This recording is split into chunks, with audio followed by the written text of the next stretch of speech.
As I stepped into the nursing home, a wave of despair washed over me. The scent of antiseptic hung in the air, mingling with the faint smell of flowers from the small garden outside. My heart sank as I surveyed my new surroundings, a sterile environment that felt more like a prison than a sanctuary. The walls were painted a dull beige, and the linoleum floor gleamed under fluorescent lights, casting an unflattering glare on everything it touched. I grasped the handle of my suitcase tightly, as if it was my only lifeline in this unfamiliar territory. "Welcome to Meadowbrook," a cheerful voice called out, snapping me from my thoughts. I turned to see a nurse with a bright smile that felt disingenuous, her name tag reading Judy. She gestured toward a group of elderly residents gathered in the common area, their laughter ringing out like distant bells. I watched them, a sharp pang of nostalgia hitting me. It was a stark reminder of the joy I felt I had lost. Memories flooded back of family gatherings, laughter echoing off the walls of our home filled with warmth and love. "Would you like me to show you to your room?" Judy asked, still smiling, though I could see the hint of impatience in her eyes as she awaited my response. "Sure," I replied, my voice barely above a whisper. I followed her down a long corridor, my footsteps echoing as if they belonged to someone else. When we reached my room, I felt a lump rising in my throat. It was small, with a single bed pushed against the wall, a window that overlooked the parking lot, and a nightstand that held a lamp with a shade that looked like it belonged in a thrift store. I set my suitcase down and moved to the window, peering out at the world outside, hoping for a glimpse of something familiar. But all I saw were cars passing by, oblivious to my plight. That night, as I sat in my room, the silence felt deafening. I pulled out a framed photo of my family, their smiling faces frozen in time. My fingers traced the edges of the frame, and tears began to stream down my face. How did it come to this? I whispered to the empty room. I felt abandoned, cast aside by the very people I had devoted my life to. My children had promised to visit, but their absence weighed heavily on my heart, a constant reminder of my loneliness. Suddenly, a soft knock at the door startled me. "Helena?" a voice called gently. It was Judy again. "I just wanted to check in on you. Is everything okay?" "Not really," I admitted, wiping my tears hastily. "I'm just trying to adjust." "I understand. It can be overwhelming at first. If you need anything, don't hesitate to ask. There's a bingo night starting in the common area in a little while," she offered, her voice warm and soothing. "Thank you, but I think I'll pass," I replied, forcing a smile that felt more like a grimace. The thought of being surrounded by strangers, all grappling with their own stories of loss, made my heart ache. After she left, I sank onto the edge of the bed, feeling the weight of the world pressing down on me. I closed my eyes, trying to envision a brighter future, but all I could see were shadows of what once was. I longed to feel alive again, to experience joy, laughter, and the kind of connection that had once filled my life with meaning. As the hours stretched on, I could hear muffled laughter from the common area, the sound drifting through the walls like a distant melody. It stirred something within me, a flicker of hope, perhaps, or a longing to belong. But the thought of stepping out of my room, of facing the world again, felt insurmountable. I clutched the photo tighter, wishing for the warmth of a hand to hold, the sound of a voice that said everything would be all right. "Maybe tomorrow," I whispered to myself, as I lay down, the darkness of the room enveloping me like a heavy blanket. Tomorrow, I promised myself, I would try. Tomorrow, I would find a way to reclaim a piece of my life. The chill of the autumn air wrapped around me like a heavy shawl as I stepped into the garden, my heart still weighed down by the despair I had felt since arriving at the nursing home. I took a deep breath, letting the crispness fill my lungs, and tried to find solace among the vibrant blooms that defiantly burst forth from the earth. The colors seemed to dance in the fading sunlight, coaxing a flicker of hope from within me. I had come here seeking peace, but all I felt was a sense of abandonment. As I wandered among the flowers, I noticed a bench nestled under a gnarled oak tree. It was occupied by an elderly man, his silver hair catching the last rays of the sun. He looked up as I approached, and in that fleeting moment, I felt a jolt of recognition. It was Carlos. My heart raced, memories flooding back from our passionate youth, the laughter, the stolen kisses, the dreams we had shared under the stars. "Helena?" he asked, his voice a warm whisper against the backdrop of rustling leaves. "Carlos," I breathed, my eyes wide with disbelief. "I can't believe it's you." With a smile that still held the charm of our youth, he gestured for me to sit beside him. "It's been a long time, hasn't it?" I settled onto the bench, my heart pounding as I looked at him. "Too long. I thought I'd never see you again," I admitted, my voice barely above a whisper. He chuckled softly, the sound rich with nostalgia. I felt the same. Life has a way of pulling us apart, doesn't it? We exchanged stories, and as the sun dipped lower in the sky, our laughter filled the garden, weaving a tapestry of shared memories. "Do you remember that time we snuck out to the beach at midnight?" he asked, his eyes sparkling. "How could I forget? You dared me to swim in the ocean, and I nearly froze." I laughed, the sound echoing like music in the crisp air. "I remember you came out of the water looking like a mermaid," he teased, nudging my arm playfully. "I thought I'd lost you to the waves." The warmth in his gaze ignited something within me, a spark I had thought extinguished. "It was a night I'll never forget," I murmured, my heart swelling with the bittersweet memories. "We had so many dreams back then." "Maybe it's not too late to dream again," he suggested, his voice gentle yet filled with hope. I looked at him, studying the lines etched on his face, the silver in his hair. "Do you really think so?" "Of course," he replied, his expression earnest. "We're still here. We still have each other." His words hung in the air between us, a promise of something beautiful yet fragile. I felt a rush of emotion, a mix of longing and disbelief. Could we really rediscover what we once had? As the sun set, painting the sky in hues of orange and pink, I realized this was the first time in a long while that I felt truly alive. "Carlos," I said, my voice steady, "thank you for being here." He turned to me, his eyes softening. "Thank you for finding me, Helena. I've missed you." We sat in comfortable silence for a while, watching the colors fade into dusk. In that moment, surrounded by the beauty of the garden and the warmth of our connection, I felt a glimmer of hope. Perhaps this nursing home wasn't just a place of isolation. Maybe it could be a sanctuary for rediscovery, a place where I could reclaim parts of myself that had been lost to time. As the last light of day slipped away, I knew I had to see Carlos again.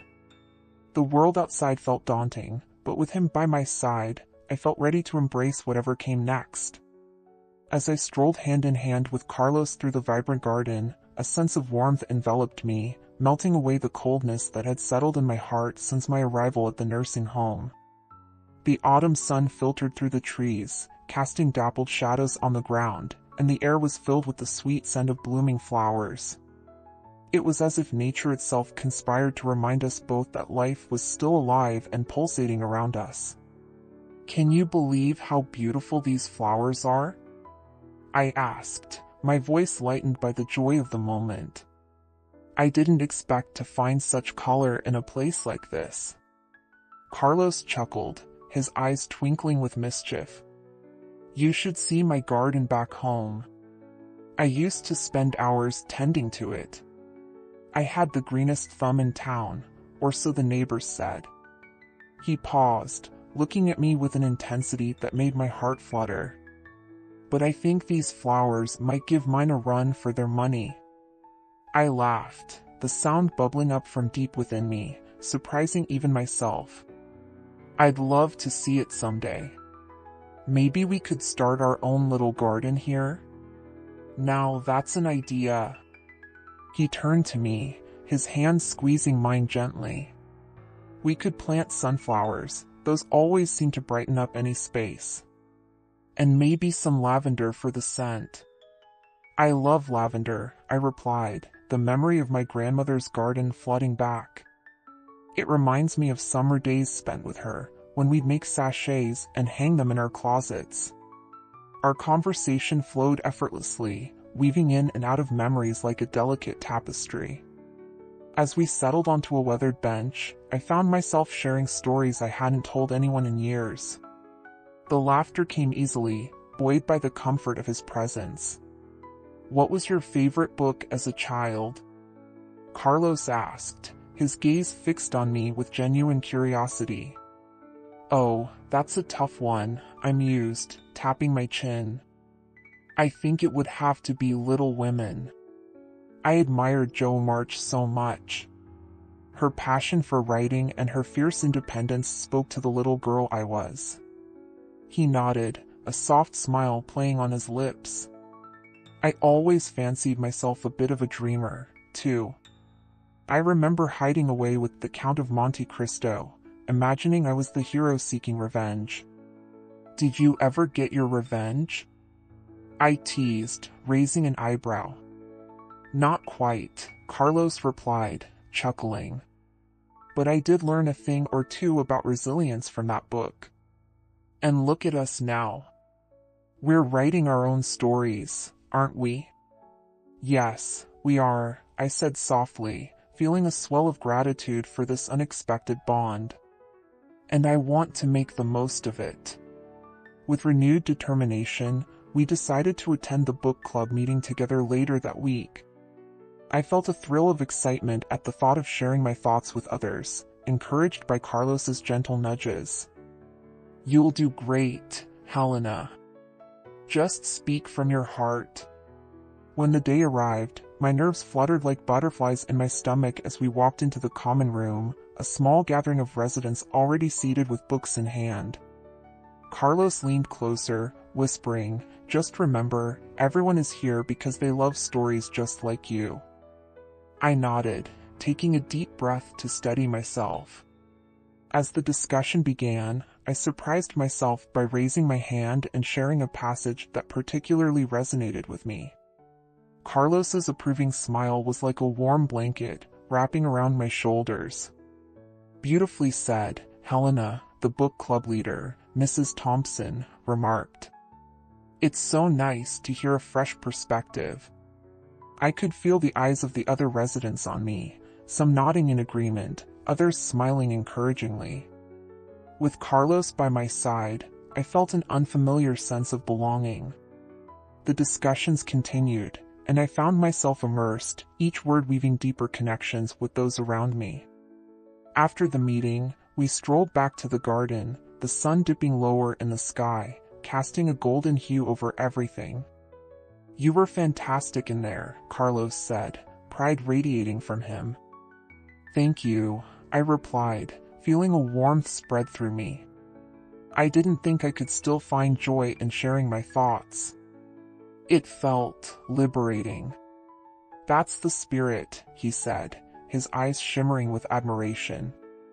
You're not just surviving, you're truly living again. As we walked, I realized that in the midst of this sterile, daunting environment, a spark had ignited, a bond that transcended time and circumstance. We may be in a nursing home, but together, we were rediscovering the beauty of life, one conversation at a time. The morning sun filtered through the windows of the nursing home, casting a warm glow across the common room. I could hear the faint sound of music drifting from the dance class happening down the hall. Carlos had suggested we join, and despite my initial hesitation, curiosity tugged at me. Could I really dance again? The thought made my heart race with both excitement and trepidation. Helena, come on. You'll love it. Carlos urged, his eyes sparkling with enthusiasm. His infectious energy had a way of sparking something deep within me, something I thought had long been extinguished. "All right, I'll give it a try," I replied, feeling a smile creep onto my face. As we made our way to the dance room, I felt a flutter in my stomach, a mixture of nerves and anticipation. Inside, the atmosphere was lively. The instructor, a vibrant woman in her 60s, clapped her hands to get everyone's attention. "Welcome, everyone. Today we'll be learning some classic ballroom steps. Don't be shy, just let the music move you." As the music began, I felt the rhythm pulse through me. Carlos held out his hand, and I took it, feeling an unexpected rush of nostalgia wash over me. Together, we stepped onto the floor, and I found myself laughing as we stumbled through the first few steps. "See? You're a natural," Carlos said, his voice warm and encouraging. "I haven't danced in ages," I chuckled, twirling awkwardly before regaining my balance. But I felt it, something stirring inside me. "Just let go, Helena. Remember how we used to dance?" he whispered, and the memory of our youth flooded back. I could almost hear the music from our favorite cafe, the laughter, the joy of being young and carefree. With Carlos leading me, I began to find my rhythm. I twirled and spun, the world around me fading away as I immersed myself in the music. Laughter erupted from the other residents, their faces lighting up as they watched us. I noticed Mrs. Thompson, who had been so withdrawn before, tapping her foot along with the beat. "Look at them," she exclaimed to her friend, her eyes bright with joy. "They're like kids again." The energy in the room was contagious. Other residents began to join in, encouraged by Carlos and me. It felt as if we were breathing life into the place, transforming it from a somber institution into something vibrant and alive. "Shall we show them a little spin?" Carlos suggested with a playful grin. "Only if you can keep up," I teased back, and we both burst into laughter. As we danced, I caught glimpses of other residents who had once been shadows in the background, now stepping forward to join us, twirling and laughing as they rediscovered a piece of themselves they thought was lost. "Helena, you look radiant," Carlos exclaimed after we finished a particularly enthusiastic number, both of us breathless and exhilarated. "Thank you, but it's you who's making me feel this way," I replied, my heart swelling with warmth. I never imagined I could feel so alive again. As the class wound down, I felt a sense of accomplishment wash over me. The laughter and connection we had all shared filled the room with a light I hadn't felt in years. Later that afternoon, as I sat on a bench in the garden, I replayed the day's events in my mind. The colors of the flowers around me seemed more vivid, the air crisper. I felt a sense of belonging that had been absent since my arrival. Just then, my phone buzzed in my pocket, breaking my reverie. I glanced at the screen, and my heart sank as I saw my daughter's name. She had been distant, and I had avoided contact with her, fearing the conversation would only reopen old wounds. But I took a deep breath and answered. "Hi, Mom. I hope you're doing okay," she said, her voice tinged with concern. I'm doing well actually," I replied, surprised at the honesty in my voice. "I've been busy with some new friends here." "That's good to hear. I was thinking about coming to visit soon," she said, her tone softening. The mention of a visit stirred a mixture of emotions within me, joy at the thought of seeing her, but also apprehension. I had so much to express, so many feelings to untangle from the past. "Mom," she prompted gently. "Yes, sweetheart. I'd like that," I finally managed, my heart racing at the prospect of facing the truths we had both avoided for so long. As we hung up, I felt a strange sense of hope mingling with my anxieties. Perhaps this was the beginning of a new chapter, not just for me, but for my family as well. Carlos joined me in the garden moments later, his presence a comforting balm. "What was that about?" he asked, his brow furrowed with curiosity. "Oh, just a call from my daughter," I said, a smile playing on my lips. "She wants to visit. See?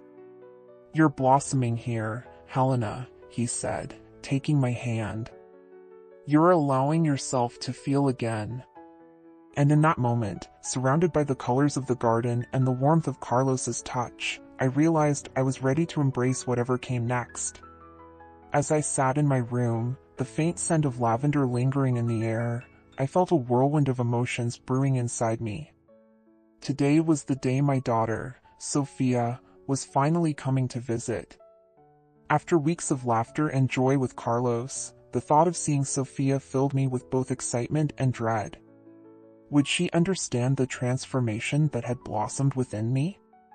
Would she see me as the woman I was now, or would she only see the frail old lady she had left behind? The clock ticked slowly, each second stretching into what felt like an eternity.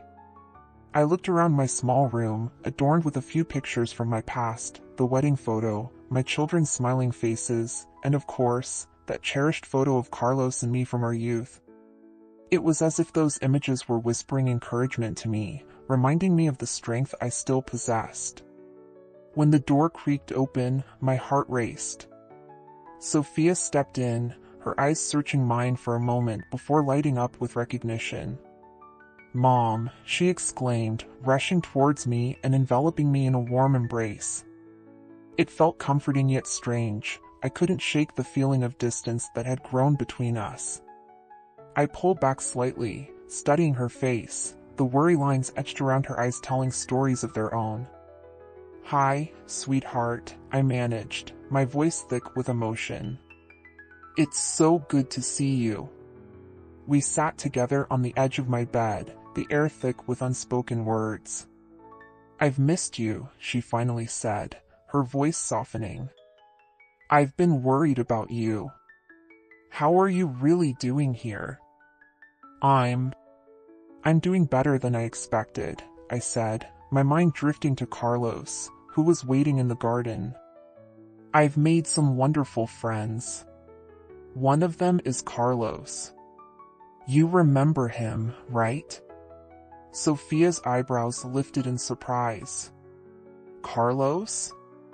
Your first love?" There was a hint of skepticism in her voice, and I felt the urge to defend the connection we had rekindled. "Yes, him. He's here, and he's been such a support." "Mom, I just want to make sure you're safe and happy," she said, her tone shifting to one of concern. "This place. I read about some issues with care facilities. I want to make sure you're being treated well." "I know, sweetie. But you have to trust me." "I'm happier here than I've been in years," I insisted, a spark of defiance igniting within me. "Carlos makes me smile, and the other residents, they've become like family." At that moment, Carlos appeared in the doorway, his warm smile immediately brightening the room. "Good afternoon, ladies," he greeted, his voice rich and inviting. "I hope I'm not interrupting anything." "Not at all, Carlos. This is my daughter, Sophia," I introduced, a swell of pride in my chest. "Sophia, this is Carlos." "It's a pleasure to meet you, Sophia," Carlos said, extending his hand. She shook it cautiously, perhaps still unsure about the man who had brought such joy back into my life. As the three of us sat together, the atmosphere began to shift. Carlos spoke with genuine warmth about our time together in the garden, sharing anecdotes that made Sophia chuckle. "Your mother has quite the spirit," he said, his eyes twinkling. "I've never met anyone who can make me laugh so easily." For the first time, I saw a flicker of understanding in Sophia's eyes. "Mom, you really seem different." "Happier," she admitted, her voice tinged with surprise. "I can see that you're enjoying yourself here." "Yes, I am," I replied, feeling a weight lift from my chest. "It's important for me to embrace this chapter of my life, to find joy in the little moments." Sophia nodded slowly, her expression softening. "I'm glad to hear that. I just want you to be safe and happy. Maybe I can come more often?" "Please do," I urged, the hope in my heart swelling like the tide. "I want to share this happiness with you." As our conversation deepened, I felt the walls that had separated us begin to crumble. We talked about my life here, the friendships I had forged, and the laughter I had found. Eventually, she promised to visit more frequently, a pact that felt like a bridge to healing our relationship. As Sophia prepared to leave, I hugged her tightly once more, whispering, "Thank you for coming.